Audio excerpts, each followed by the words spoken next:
Workday's fiscal 2024 third quarter earnings call. At this time, all participants are in a listen-only mode. We will conduct a question and answer session towards the end of the call. During the Q&A, please limit your questions to one. I will now hand it over to Justin Furby, Vice President of Investor Relations. Justin, you may begin. Thank you, operator. Welcome to Workday's third quarter fiscal 2024 earnings conference call. On the call, we have Aneel Bhusri and Carl Eschenbach, our co-CEOs, Zane Rowe, our CFO, and Doug Robinson, our co-president. Following prepared remarks, we will take questions. Our press release was issued after close of market and is posted on our website, where this call is being simultaneously webcast. Before we get started, we want to emphasize that some of our statements on this call, particularly our guidance, are based on the information we have as of today and include forward-looking statements regarding our financial results, applications, customer demand, operations, and other matters. These statements are subject to risks, uncertainties, and assumptions that could cause actual results to differ materially.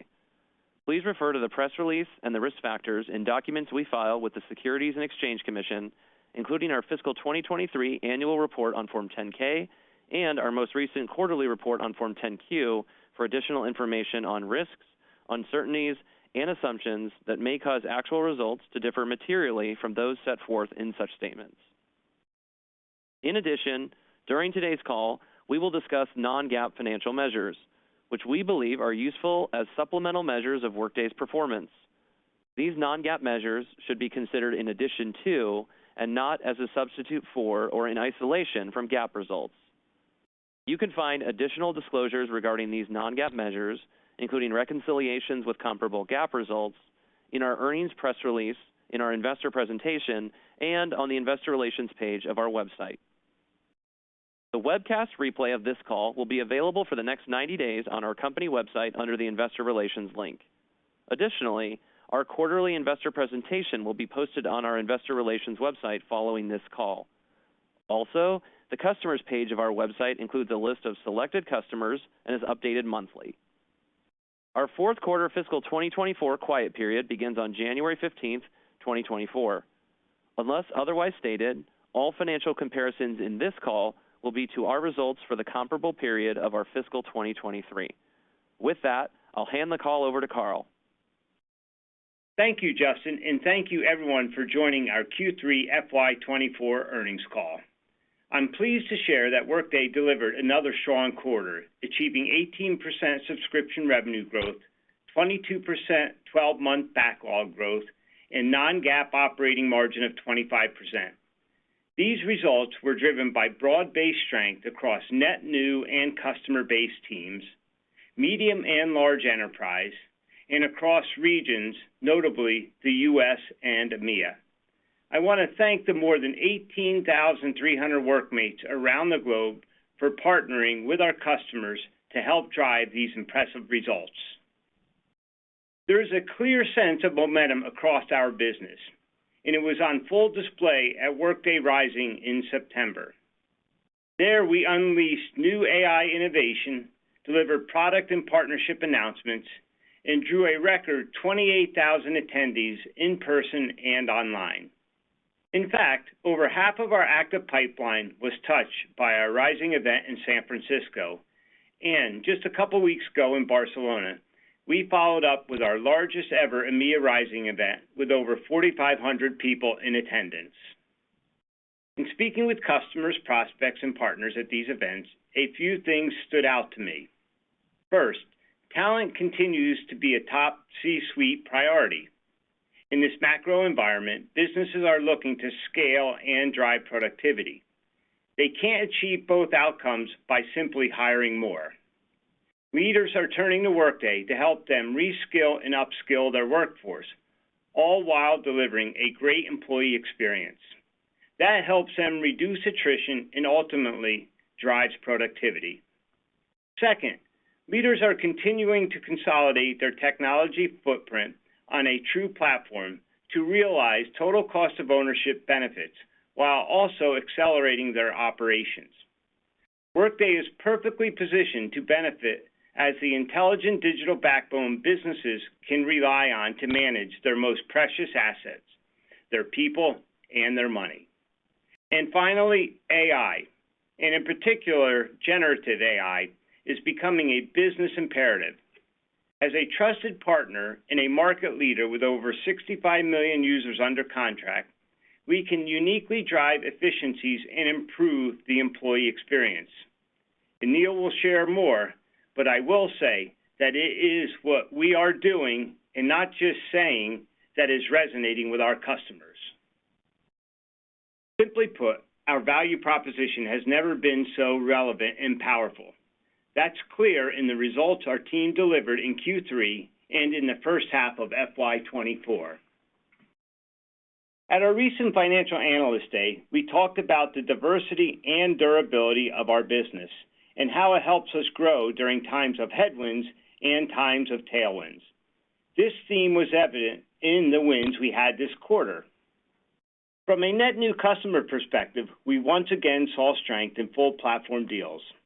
We welcome customers like Advent Health, Bentley Systems, Houston Methodist, and Lifespan as new full platform HCM and financials customers, and new HCM customers such as Green King Brewing, Group 1 Automotive, Minor Hotel Group, and the U.S. Department of Energy helped us surpass 5,000 core HCM customers on Workday. Alongside healthy new customer activity, we had several strategic expansions and renewals in the quarter, including Magna International, Mondelez Global, Sunoco Products Company, and Southwest Airlines. And I'm pleased to share that our Create and Close business had another great quarter and is becoming a meaningful driver of our customer-based sales team's growth. Now I want to highlight some of the key growth areas we discussed with you at Financial Analyst Day. Starting with international, which represents over half our addressable opportunity. In EMEA, I'm pleased to say that our leadership additions are driving improved and more consistent results. The team here once again delivered strong new ACV, particularly in the UK, Germany, France, and Spain, and helped us eclipse the $1 billion ARR mark in the region. Win rates were robust against our competitors, even in their own backyards. We had important new wins like AXA UK, Aurelius Group, and International Schools, along with expansions at BBVA, Carl Zeiss, and Thales Global Services, among others. And in the Asia-Pacific region, Australia performed well with wins such as Ramsay Health Care and Wesley Mission Queensland. We still have work to do in APAC, but we're focused on it, and I'm delighted Simon Tate has joined us to run the region. We're also making important investments in Japan to help expand our opportunity within one of the world's largest economies. As part of this, our leader in Japan will now report directly to Patrick Blair, our President of Global Sales. Moving to financials, we're seeing proof that our go-to-market investments are continuing to pay off with healthy growth in both core financial customers and new ACV. New full platform wins are on the rise, and our industry approach is contributing to this momentum. Healthcare, for example, grew new ACV over 50% in Q3, and roughly half of the healthcare deals we landed in the quarter were full platform. State and local government also continues to outperform with strategic full platform wins at County of Kern, County of Chesterfield, and the Pennsylvania General Assembly. Our back-to-base motion in financials also delivered in Q3. Wins included Clearwater Analytics, Ochsner Clinic Foundation, and Concentrix, which expanded their Workday HR footprint to include core financials when it combined with WebHelp, a Workday core financials customer in EMEA. Our planning business also had a strong Q3, and we welcomed AWS as a planning customer along with NPR and Stores Kogan Group. And finally, our win rates remain strong, and we see a growing pipeline of opportunities to replace our legacy ERP competitors. On the partner front, we've always recognized the vital role our ecosystem plays in our customer success, and it starts with go-lives. HCM go-lives this quarter included American Electric Power, Dave & Buster's, and Iberdrola, along with financials go lives at North Shore University Health System, Solution Health, and Wise Markets. Increasingly, we're leaning into our partner ecosystem in other strategic ways. Our Skills Accelerator partnership with Accenture, which we announced at EMEA Rising, is a great example. Accenture will be reselling our Skills solution, providing their own services expertise on top of the Workday Skills Cloud. We also announced a partnership with ADP to extend the capability of Workday HCM with ADP's payroll and smart compliance solutions in key global markets. And we announced AI Marketplace at Rising, which allows us to innovate with our ecosystem of partners to deliver trusted and responsible AI solutions for our customers' most compelling use cases. Finally, we see strong momentum from our partner referral program we launched earlier this year. We've already exceeded our full-year targets for the number of partners that have signed on, and while it's early, we are starting to see a positive impact to our pipeline. Another key investment area is around AI, which we've been building into our platform for nearly a decade. As I mentioned, at Rising, we demonstrated our leadership with new announcements and demos that illustrated how AI will shape the future of work. I won't steal Anil's thunder. He'll be joining in just a minute to share more. In closing, we had another quarter of strong and consistent performance amidst a dynamic environment. The diversity and mission-critical nature of our business continues to fuel our success. As we move through Q4, we have a solid pipeline and clear momentum for our solutions. And while we are clearly focused on delivering in the near term, we have our sights set on delivering durable 17 to 19% subscription revenue growth over the long term while expanding margins. With that, I'll turn it over to my co-CEO and good friend Anil, who will share more about our AI strategy and innovation highlights from the quarter. Anil, over to you. Thank you, Carl, and to everyone joining today's call. As you heard Carl mention, an increasing number of organizations across all industries and geographies are continuing to place their trust in Workday, which is why we remain focused on delivering the innovation our customers need to thrive in today's environment. For the last couple of quarters, we've highlighted our long-standing and differentiated approach to AI, including generative AI, that is driven by our platform strategy, unrivaled data set, emphasis on being human-centric, and commitment to delivering responsible and trustworthy solutions. At Workday Rising in September, our leadership in this space was showcased in a big way as we unveiled a series of new AI capabilities that will help redefine the way our customers work. On the generative AI front, we announced several new capabilities that will benefit all users with an emphasis on increasing productivity, growing and retaining talent, streamlining business processes, and driving better decision-making. Examples of the use cases we previewed, which we expect to be available next year, include the ability to generate job descriptions in minutes versus hours, analyze and correct contracts for faster, more accurate revenue recognition, create employee growth plans to foster and retain talent, and provide text-to-code generation capabilities to increase productivity of app development in Workday Extend. Another way we're infusing generative AI into our platform is through our investment in conversational AI. While we're still in an exploratory phase with this technology, we believe conversational AI will fundamentally change how users interact with Workday by enabling them to easily surface the information they need and interact with data through simple conversation. We're also leveraging generative AI to create a conversational experience for Workday Adaptive Planning customers. The use of conversational text will simplify the process of surfacing key planning insights, enabling users to make quicker, more strategic decisions about their businesses. Additionally, we announced enhancements to Workday Extend, which continues to be a critical solution to help bring the Workday platform to life for our customers and partners. In fact, we've seen an increase of more than 70% in the number of apps built by customers and partners with Extend in the last year alone. At Rising, we unveiled Workday AI Gateway, which is available in Workday Extend.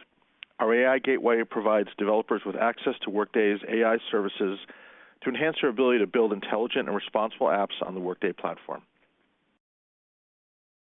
Turning to the Office of the CHRO, we introduced several new features within Workday HCM that leverage AI, many with a focus on elevating the manager experience by providing them with the tools and insights they need to effectively lead and foster the career growth of their teams. One example is Manager Insights Hub, which leverages AI to surface personalized recommendations and make it easier for managers to identify the best opportunities for their employees based on skills interests to improve talent mobility and employee engagement. And while we will continue to deliver on the promise of AI for our customers, many of our partners and other enterprise companies are delivering on the promise of AI as well. As Carl mentioned, we announced our AI marketplace to help harness the AI innovation happening across our ecosystem. To date, we have 15 early adopters, and that number will increase over time as we expand to include tailored solutions delivered by our partner ecosystem, Workday-related capabilities and third-party products, and native AI-powered Workday Extend apps. Of course, none of these AI advancements can truly be effective without the right safeguards and regulations in place. Building on our continued efforts to advocate for smart AI policy at the federal level, Workday's Josh Lannon, Vice President of Productivity Technology, was invited to testify before Congress on AI and the future of work. Josh spoke to the potential of AI to enhance how workers collaborate and amplify human potential, and the steps Workday is taking to deploy these technologies in a trustworthy and responsible manner. At the application level, Workday products continue to be recognized for the innovation that we deliver to customers. For the Office of the CHRO, Workday was named a leader in the Gartner Magic Quadrant for Cloud HCM Suites for 1,000-plus employee enterprises. Workday was positioned highest for ability to execute, and it marked the 8th consecutive year we were recognized as a leader. Additionally, Workday Venly was named a 2023 Top HR Product of the Year by Human Resource Executive. The award recognized Venly's ability to provide organizations with a full set of capabilities for end-to-end lifecycle management of external workers and its ability to integrate with Workday HCM to support full visibility into headcount, spend, and more. And for the Office of the CFO, Workday was named a leader in the 2023 Gartner Magic Quadrant for Cloud ERP for service-centric enterprises based on completeness of vision and ability to execute. This is the second year in a row that Workday was recognized as a leader. In closing, I want to thank the entire Workday team for their incredible efforts in Q3. We have an amazing opportunity in front of us, and I remain confident in our ability to capitalize on it, thanks in large part to our more than 18,300 workmates. They are relentlessly focused on driving innovation across the entire Workday platform to actively address our customers' finance and HR needs. With that, I'll turn it over to our CFO, Zane Rowe. Over to you, Zane. Thanks, Aneel, and thank you to everyone for joining today's call. As Carl and Aneel mentioned, Q3 was a strong quarter, highlighting the durability of our business and ongoing market adoption for cloud financials and HCM. Turning to results, subscription revenue in Q3 was $1.69 billion, up 18% year over year. Professional services revenue was $175 million, leading to total revenue of $1.87 billion, growth of 17%. U.S. revenue totaled $1.4 billion, growing 17%, and international revenue totaled $462 million, growing at the same rate. As we have highlighted, we see significant long-term international opportunities, which we expect over time will become a more meaningful driver of our growth. As we discussed at our recent Financial Analyst Day, we are providing our 12-month subscription revenue backlog, or CRPO, which was $6.05 billion at the end of Q3, representing growth of 22%. The result was driven by strong new ACV bookings and healthy renewals, with gross and net revenue retention rates of over 95% and over 100% respectively. Early renewals in the quarter exceeded our expectations, adding more than a point of growth to 12-month backlog, and early renewals from prior quarters also continued to benefit backlog growth in Q3. 24-month subscription revenue backlog was $10.58 billion at the end of Q3, up 23%. Early renewals in the quarter added nearly 2 points of growth to the result.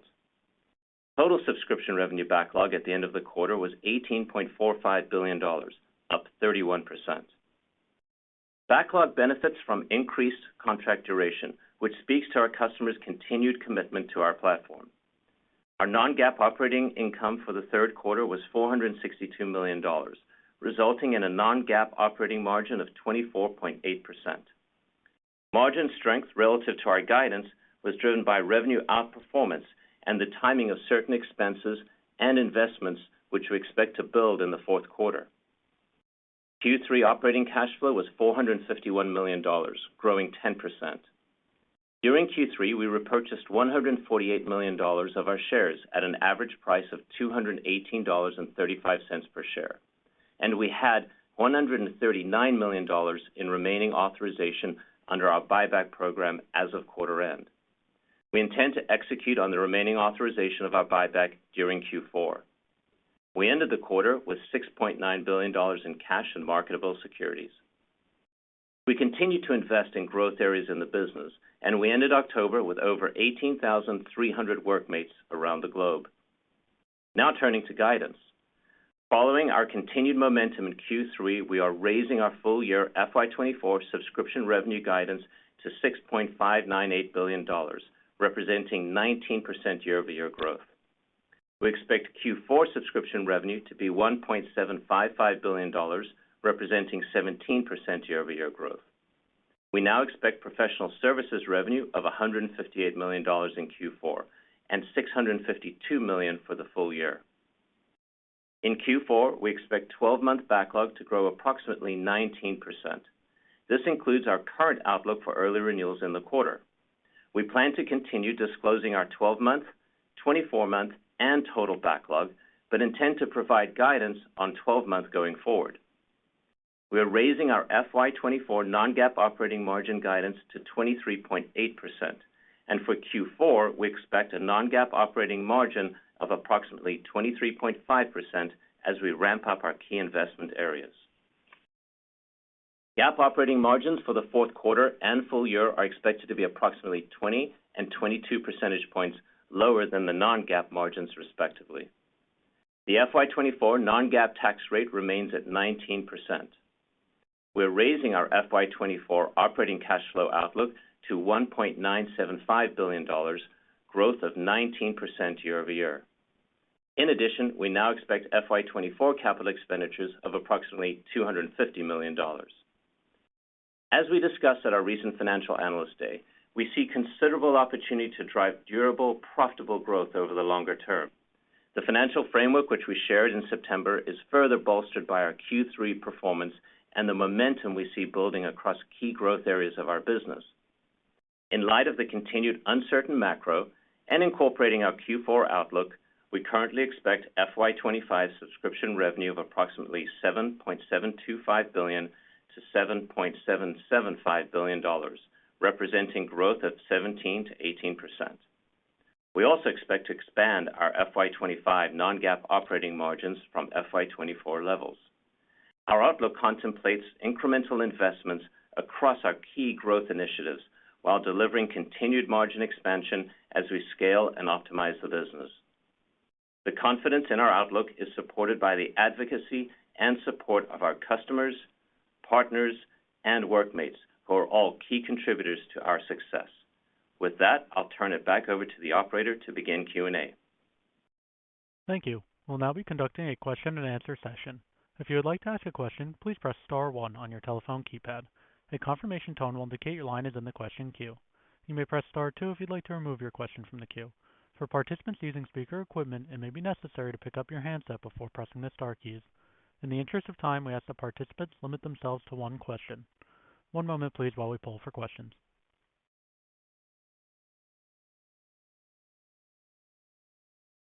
Thank you. Our first question is from Mark Murphy with J.P. Morgan. Please proceed with your question. Well, thank you very much. Congrats on a great result. Thinking back on the Rising conference, the energy and enthusiasm was pretty remarkable. When you look back on that, how did you feel about the pipeline generation coming off of Rising and through November on the Fin side of the business? I noticed you mentioned an AWS planning win in that time frame. And Do you see any early signs that might validate that the hiring wave you've had of these Fins dedicated sales reps can drive some bookings traction as they begin to ramp up, in the next couple of quarters? Yeah, let me start, and then, Doug, I'll ask you if you have anything to add. So thanks for the question, Mark. Let me first start by saying thank you to our workmates and partners around the world for delivering our third consecutive outstanding quarter here in FY24. We often talk about the diversity and durability of our business, and it was once again on full display here in Q3. Our value proposition continues to resonate more than ever with our customers, and this gives us a very resilient and durable business. So just thank you to everyone for helping achieve another outstanding quarter. Directly to answer your question, Mark, as it relates to Ryzen, yeah, you're exactly right. There was a tremendous amount of energy and enthusiasm coming out of the conference, and there was a lot of energy around the financials solution that we're bringing to market. And I will tell you, it wasn't just from our customers, but it was also from our partners who continue to invest on building out their practice around financials. As you know, for the last 10 months, we've talked multiple times about our investment in the financials business. And we are seeing early dividends, and I say early because we still have a lot of opportunity to grow the business going forward, but we see early dividends that those investments are paying off. Number one, our pipeline around Fins continues to grow. Number two, we continue to sell both to net new logos, our financials, and back into our customer base. Number three, all of the hiring we've done on our Fins go-to-market sales reps are actually impacting not just Fin sales, but also helping us drive full platform sales. We talked about full platform sales, being up again this quarter, and I think that is just a strength of our financials in conjunction with what we already have as a strong HCM business. And lastly, I would say planning continues to do quite well. We did announce last quarter we talked about Exxon landing a large, financials deal, and this quarter we talked about AWS, which is a very significant, land for us as well. So overall, we see the Fins opportunity being quite large. We talked about only 25% of financials moving to the cloud, which just represents a huge opportunity for us, and we are really pleased with our win rates against our competition there. Thank you very much. Thank you. Our next question is from Kash Rangan with Goldman Sachs. Please proceed with your question. Hi, thank you very much. Congratulations on a wonderful finish for third quarter. Carl, you've been in the seat for a little under a year, actually close to a year. You've cycled through one full Rising conference. You've had a chance to speak with partners, check the pulse of the customer. You went through a tough year of macro. Everybody predicted recession. Thankfully, we didn't have one. So where does that leave you with respect to your refreshed assessment of the next 3 to 4 years versus where you started? Thank you so much, and congrats to the entire team here. Yeah, I'm still here, by the way. And Neil, you want to answer that question? No. No, of course. So first of all, Kash, thank you for your nice words, and thank you for the question. So let me start talking about Workday. I appreciate you saying almost a year. I can't wait till December hits because then it's officially a year and we no longer talk about it in terms of months. So we're almost a full year into this journey with my partner, Neil. Let me start by telling you about Workday. One thing that I recognized when I was on the board for 5 years that it had an incredible culture and strong values. And that is more evident to me than ever before. And that's what it continues to excite me about Workday as a whole. As it relates to, if you will, a refreshed outlook of the business and the opportunity, I see many ahead, and a number of them we're already leaning into, throughout this year. First, our international opportunity. We spoke in my prepared remarks around the performance of our EMEA team, growing the business significantly year over year and driving predictable results. We continue to see strong, potential through the partner ecosystem that we're building and how we're getting leverage from them. So that's a huge opportunity for us. The third is I just spoke about in answering Mark's question around financials. Financials represents a large opportunity for us that we're leaning into heavily. We've hired a lot of sales reps throughout this year. And if we continue to see the early results that we're seeing, the first 3 quarters of this year, Zane and I will continue to fund additional growth on Fins and especially on the go-to-market side. And last, I think, one thing that I've really come to recognize and appreciate, and Neil talks about our unrivaled data set that we have compared to our competition out there, and that is paying dividends for us today, especially in the terms when you think about AI and generative AI. No one has an enterprise large language model like Workday has, and it is driving tangible and productive results for our customers through generative AI. Wonderful. Thank you so much. Thank you. Our next question is from Kirk Materne with Evercore ISI. Please proceed with your question. Yeah, thanks very much, and I'll echo the congrats on the quarter. Carl or Neil, actually, I was wondering if you guys could just talk about where Gen AI is in the decision-making tree for your customers right now, meaning has it sort of sprung to the top so that your leadership in that category is having, I guess, an impact on win rates already? Is it something you sort of expect to continue to build? I was just kind of curious. Everybody's sort of piloting AI right now, but I'm kind of curious, if your leadership is actually putting you in a position for your win rates to get stronger as we head into 24. Thanks. I do think it will position us for our win rates to get stronger in 24. At this point, I don't think people are making decisions yet just purely on AI. I think it's something that every customer looks at to make sure that they're going to be covered with a new deployment, or a customer knowing that Workday has them in a strong place. But they're still looking first and foremost at running their business and moving off of crappy legacy applications into the cloud. And we are, we're unmatched in that category. And then when we add the AI stuff, I think it just checks that AI box. But I would say that despite all the hype, it's still in the early days of actual large-scale deployments of AI in HR and finance. We're ready. We're waiting. I don't know. Doug's with us. I don't know if, Doug, you want to add anything on what's happening in the sales cycles. I think it does come out in the sales cycle, but in a different way. So we talk talent optimization. In talent optimization, the entire sort of value prop of it is built off of AI and ML. So while they're not saying, show me your Gen AI, they are saying, show me how I'm going to move to a skills-based economy, how am I going to reskill my workforce, and then it gives us a chance to showcase the innovation that we've got. Great. Thank you all. Thank you. Our next question is from Brent Thill with Jefferies. Please proceed with your question. Hi, this is Luv Sodha on for Brent Thill. Thank you for taking our question. Zane, this one's for you. Early renewal activity has been fairly robust this year, and it supported backlog growth. I guess as you look out over the next few quarters, could you just talk about your expectations for early renewals? Will those continue to be a tailwind to backlog growth? Yeah, thanks for the question. As we've communicated over the last number of quarters, we've been very pleased with not only our backlog growth, but our new ACV growth and the renewal activity. Both the scheduled renewal activities grow nicely as well as the early renewal activity. And, as I mentioned in my prepared remarks, we have some of that contemplated into the upcoming quarter, and candidly into next year as well. I will point out that over the last 12 months, we have seen elevated growth rates in scheduled renewals, which has obviously helped with our backlog. But we're very pleased. I'll point out that we guide to obviously subscription revenue, so we're focused on subscription revenue, and I've given you an indicator of subscription revenue growth heading into FY25. We feel good about backlog and renewals as well, and just the overall health of the business. Carl?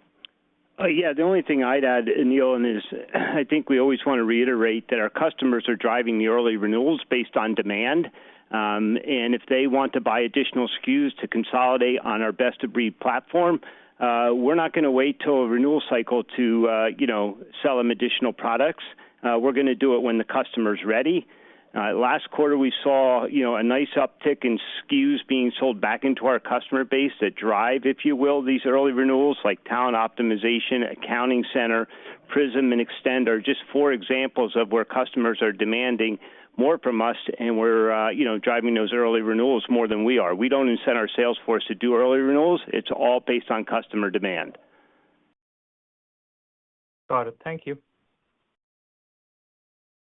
Thank you. Our next question is from Brad Sills with Bank of America. Please proceed with your question.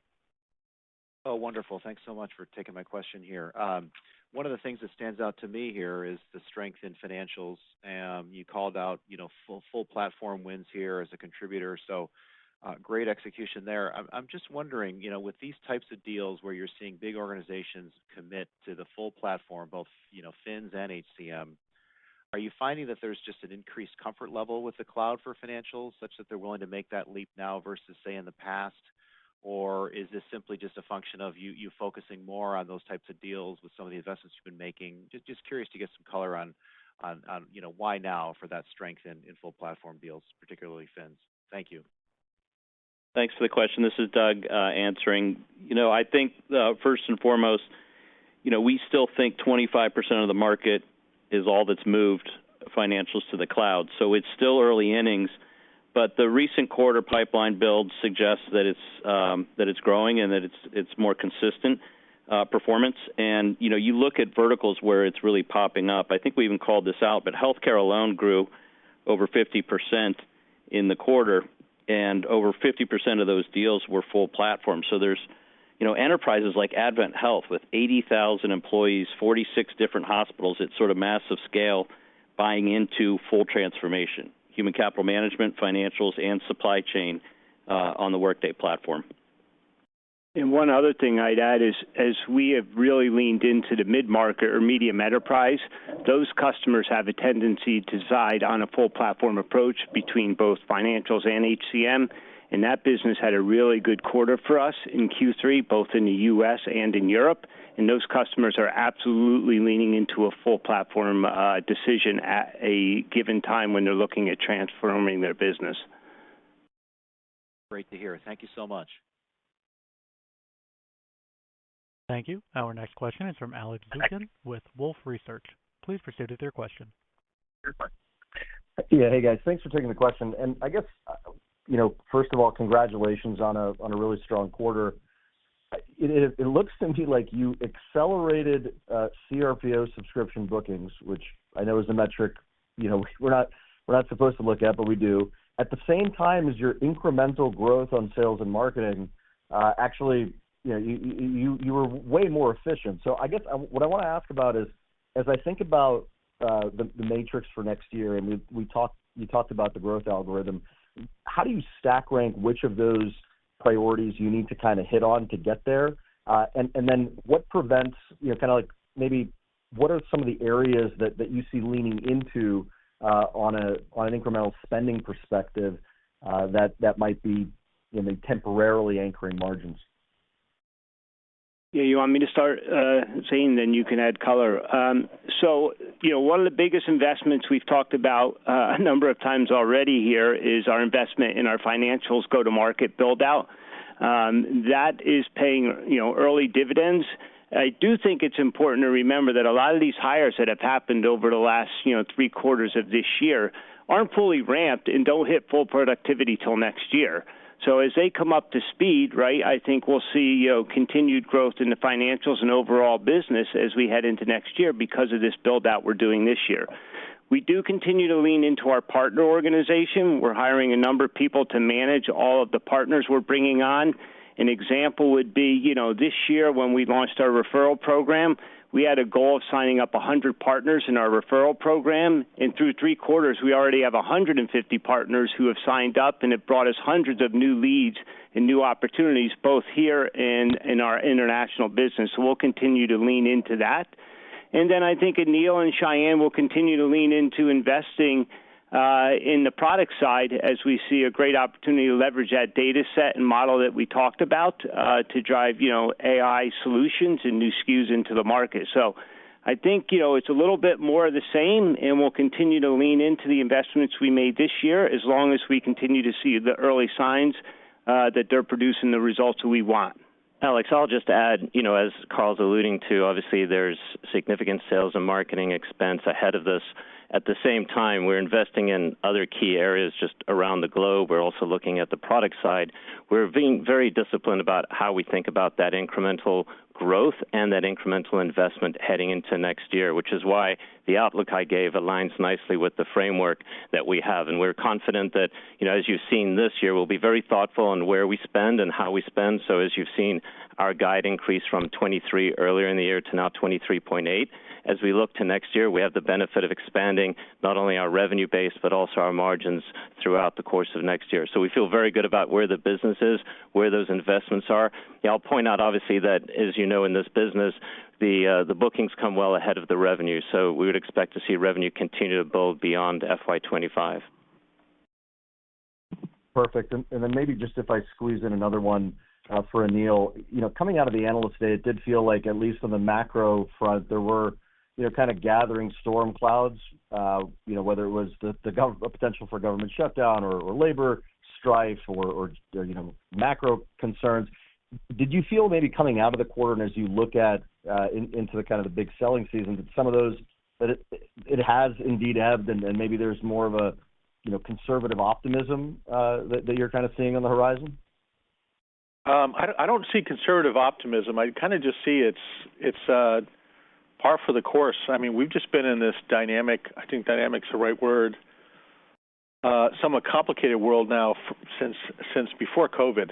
And what I'm proudest of the team, and I'm going to defer this question to Carl and to Doug, is how they've executed through this really challenging time. That's just very, I don't want to say unpredictable, but it's not predictable. Yeah, I think you said it well. I don't think we see any improvement in the macro, or do we see it getting any worse? It's pretty consistent with what we've seen all year long. And I'll just echo what Aneel says. I just want to give a hat tip to Doug and Patrick and our sales teams around the world for their understanding of how to navigate some of these choppy waters. We've said in the past we continue to see heightening scrutiny on some deals, particularly net new, but our teams have figured out how to navigate that and close a lot of business the first 3 quarters of the year.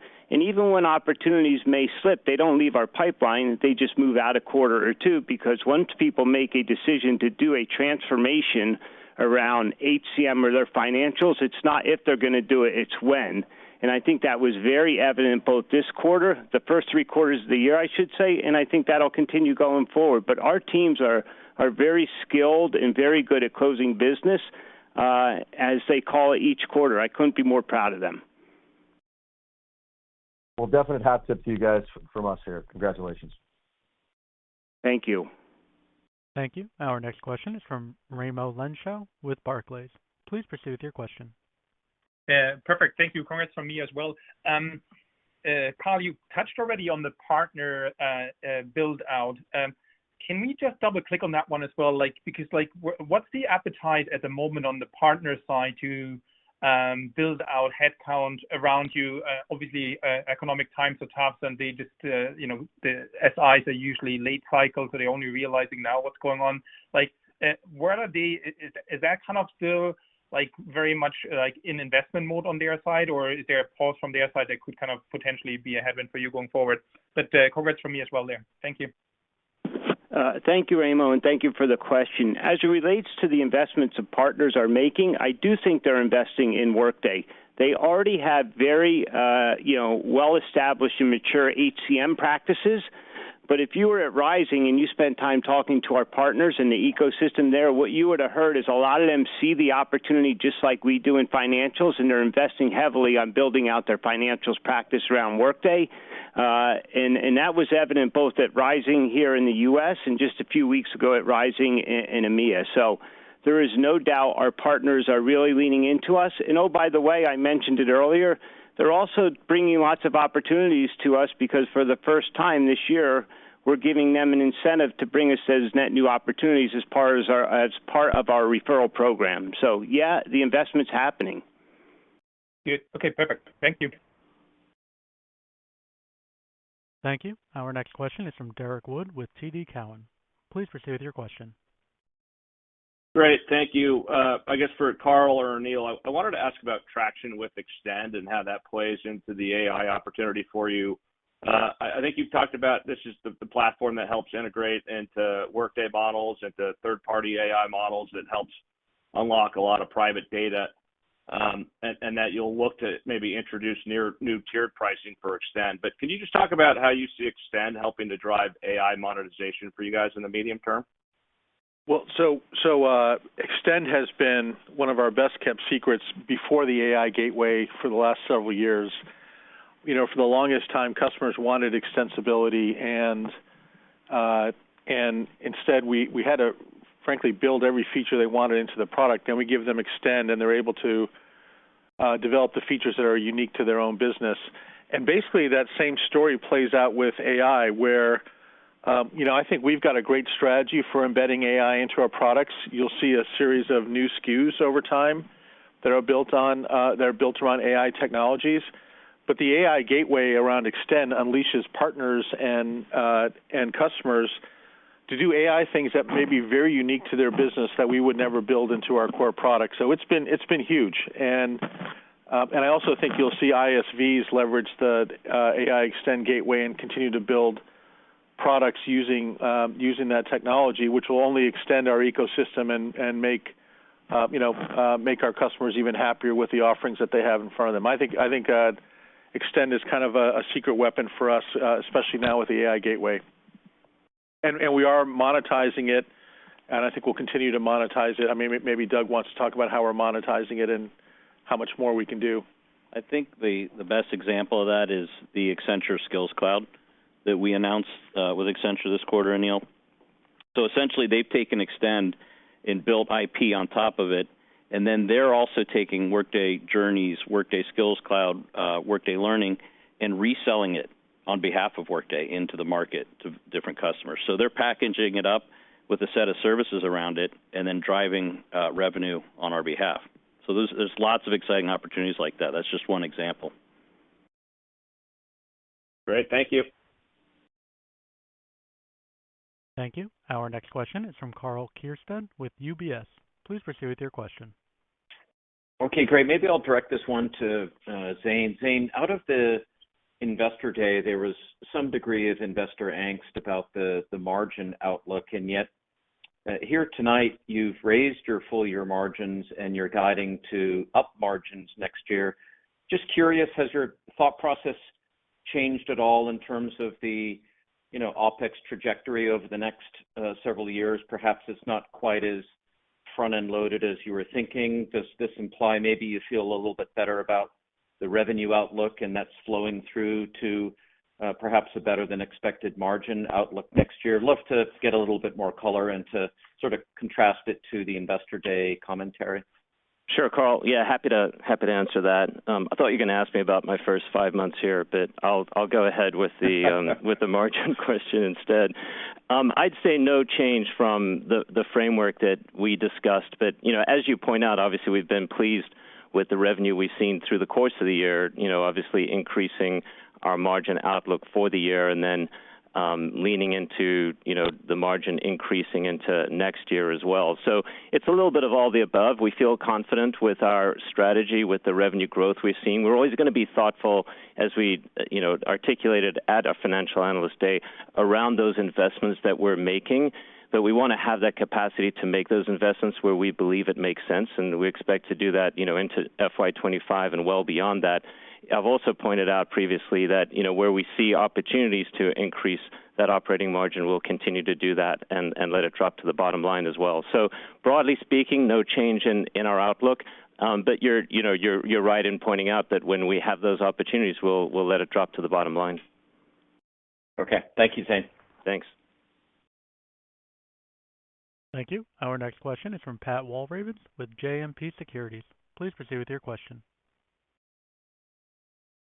Oh, great. Thank you. So Anil and Carl, I'm wondering how you see your partnership evolving when Anil takes the executive chair role in January. And Anil, any lessons from Dave's transition to chair back in 2014? Wow. Okay. So second one caught me off guard a little bit. I'll answer the second one first. Everything is a continuum, and I still talk to Dave almost weekly, and he's still the touchstone for a lot of things that happen at Workday. But you know what he said to me when I became the CEO, there can only be one captain of the ship. And I'd say the same thing about Carl. I'm excited about Carl being the captain of the ship. And frankly, what I've seen over the last almost year, we're just 9 days away from the year. December 10th was the date.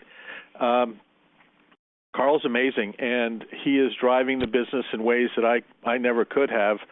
And so I'm really happy in transitioning back to, you know, a product and innovation and strategy role, which is really how Workday got started with Dave and I, and those are my roots. So I'm very excited, and you know, our working relationship has been great. But I think more importantly, and I would say this is the same with Dave and I, Workday is a company built on friendship. It was first Dave and I, and now it's Carl and I, and I think that's really powerful, and that's what makes me very confident and optimistic about the future. Yeah, and the only thing I want to add is Anil is going to be sticking around. He is truly, I know we like to use the rock star term here at Workday. He is a rock star in the software industry. And just watching Anil's energy the last 3 or 4 months, diving deep into AI, driving our product and technology strategy has been amazing. And I can't wait to see, you know, him continue to do that even as he steps into this new capacity. He's truly a genius when it comes to product and product strategy. He is not going anywhere, period. I know he's my boss as an executive chair, but I also want to be his boss sometimes and tell him he's not going anywhere. Okay, great. Thank you both. We will now take 2 more questions. Our next question is from Scott Berg with Needham & Company. Please proceed with your question. Hi, everyone. Congrats on the really nice quarter here, and thanks for taking my question. I guess my question is probably for Doug. I know it's early, and I know that Workday has had AI interwoven into the platform for obviously a couple of years, but with a renewed sense of kind of customer interest in the space last 6 months, I guess what are you seeing now for an appetite to actually pay for, you know, some advanced or incremental functionality around some of the, you know, Gen AI technologies out there? I think a lot of the questions we get is around from investors is, will customers actually pay for this? And now that you have maybe 3 to 6 months under your hat, any viewpoint there would be helpful. Thank you. I'll answer it from a broader AI perspective, and I think the answer is yes. Customers will pay for where they see business value. And if you remember at Analyst Day, we highlighted that in the previous 12 months, talent optimization increased attached to 45% from 35% in just 12 months. I look at the top 3 SKUs that sold within the quarter of Q3, and talent optimization was right in that top 3. So I think they're willing to pay for business value, and you know, we're seeing a lot of energy. In some ways, it feels like early days of Workday, and I was part of early days of Workday, where our customers come with great energy to co-innovate with us. And what can we do together? And they share some of the things they're experimenting with, and we share some of the things we're experimenting with. But we've talked about this for several quarters in a row. There is a desire to consolidate vendors and to consolidate onto a platform and leverage that platform. So I do think there's a willingness to pay, and I do think it shows up in the results.